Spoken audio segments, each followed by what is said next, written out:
तीन बहुओं के रवैये से सासू माँ बहुत परेशान थी। दरअसल बात ये थी कि तीनों बहुओं में किसी बात को लेकर अनबन हो गई थी। तब से ही तीनों एक दूसरे से मुंह फुलाए रहती थी। ना कोई सीधे मुंह किसी से बात करती, ना किसी का कहना मानती। पड़ोसी भी इस बात को जानते थे और जाने कैसे कैसे बातें भी करते। इसीलिए सासू माँ ने तीनों बहुओं को तुरंत अपने कमरे में बुलाया। मैं कई दिनों से देख रही हूँ, तुम तीनों अलग अलग सारे काम कर रही हो। ये सब नहीं चलेगा, तीनों को मिलकर ही काम करना पड़ेगा। सास की बात सुनकर एकदम से बड़ी बहू बोल उठती है। नहीं मम्मी जी, मैं इन दोनों के साथ कुछ नहीं कर सकती। मैं इस घर की बड़ी बहू हूँ, फिर भी ये मेरा कहना बिल्कुल भी नहीं मानती। अरे जेठानी जी, जानबूझकर मुझे डबल काम करवाती है आप। और छोटी मुझसे टेढ़े मुंह ही बात करती है। इन दोनों के बीच हमेशा सैंडविच बन जाती है मेरी, और मैं हमेशा आलू की तरह बीच में मसली जाती हूँ। मम्मी जी, इन दोनों को लगता है कि मैं छोटी हूँ तो इनके पैरों तले दब जाऊंगी, लेकिन नहीं, मेरा भी उतना ही अधिकार है जितना इन दोनों का है। बढ़िया ही दोनों मेरी चुगली करने के लिए, मुझे क्या कम समझ रखा है।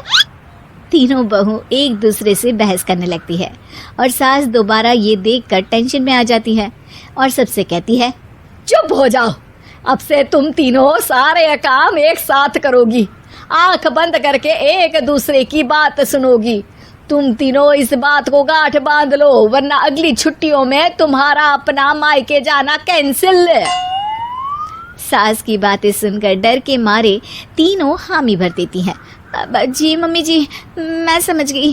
हाँ मम्मी जी, जैसा आप कहें। आप जो कहेंगी मैं वही करूंगी। तीनों बहू सास की बात को गांठ बांध लेती है और वादा करती है कि अब से सारे काम वो तीनों एक साथ मिलकर ही करेंगी। ये सब देखकर सास खुश हो जाती है और वहाँ से चली जाती है। नीचे जाकर वो देखती है कि घर में शर्मा जी आए हुए होते हैं। सास जोर से आवाज लगाकर कहती है, अरे बहू, जरा चाय बनाकर तो लाना, शर्मा जी आए हैं। सास की बात सुनकर तीनों बहू तुरंत किचन की ओर भागती है और चाय बनाना शुरू कर देती है। मुझे तो एकदम मसाले वाली कड़क चाय पसंद है, तो हम शर्मा जी के लिए मसाले वाली चाय ही बनाएंगे। अरे नहीं दीदी, गर्मी के मौसम में मसाला चाय कौन पीता है? मैं तो शर्मा जी के लिए इलायची वाली चाय ही बनाऊंगी। ये कैसी बात कर रही हैं आप दोनों? मेरी मम्मी ने सिखाया है कि मेहमान को ज्यादा दूध और शक्कर वाली चाय देनी चाहिए, वरना वो घर वालों को कंजूस समझते हैं। तो मैं तो शर्मा जी को ऐसी ही चाय दूंगी। तीनों बहुएं अपने अपने तरीके से चाय में शक्कर, मसाला, पत्ती सब डाल देती है। उबलने के बाद तीनों मिलकर चाय बाहर लेकर जाती है और शर्मा जी और सासू माँ को देती हैं। चाय पीने के बाद शर्मा जी सासू माँ को देखकर शर्मा जाते हैं और शर्मिंदा महसूस करते हैं कि आखिर उन्होंने चाय पीने के लिए हामी क्यों भरी। सासू माँ भी चाय पीना शुरू करती है और कहती हैं, अरे बहू, ये कैसी चाय बनाई है?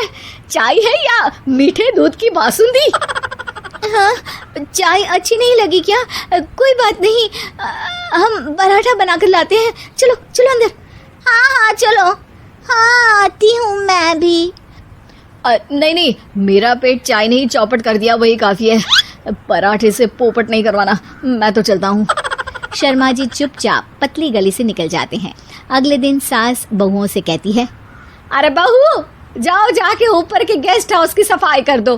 कल हमारे यहाँ मेरे दूर के रिश्तेदार आने वाले हैं, तो पूरे कमरे को चमका देना, समझी? तीनों बहू सास की बात को मानकर ऊपर सफाई करने चली जाती हैं और तीनों कमरे की सफाई चालू कर देती है। बड़ी बहू मकड़ी के जाले साफ करती है, तो बीच वाली झाड़ू लगाना और छोटी वाली सर्फ डालकर जमीन धोना शुरू कर देती है। अरे दीदी, जेठानी जी, अभी मैंने पूरी फर्श धोई और आप फिर से धूल नीचे गिरा रही हैं। और मछली जेठानी जी, आप बिना झाड़ू की धूल यहाँ छटक रही हैं। अरे तीनों को साफ करना है, एक साथ सफाई करते हैं ना। अरे वही तो, हम साथ साथ हैं, घर साफ साफ है। तीनों बहू ऐसे ही काम में उलझ जाती है और 2 घंटे तक एक ही कमरे की सफाई करती रहती है। बहुत देर से अपनी बहुओं को ना देखने के कारण सास ऊपर कमरे में उन्हें देखने जाती है, लेकिन कमरे में घुसते ही वो गीली फर्श पर फिसलने के कारण नीचे गिर जाती है। ओरी मोरी मैया, हड्डी मरोड़ के रख दी। आए मेरी तो कमर ही टूट गई रे। तीनों बहुएं सास को उठाती हैं और बिस्तर पर सुला देती है। अरे मेरे हाथ पैर दर्द कर रहे हैं, दबा दो आराम मिलेगा। हाँ जी माँ जी। अरे जी माँ जी। और तीनों बहुएं एक साथ सास के हाथ को दबाना शुरू कर देती हैं।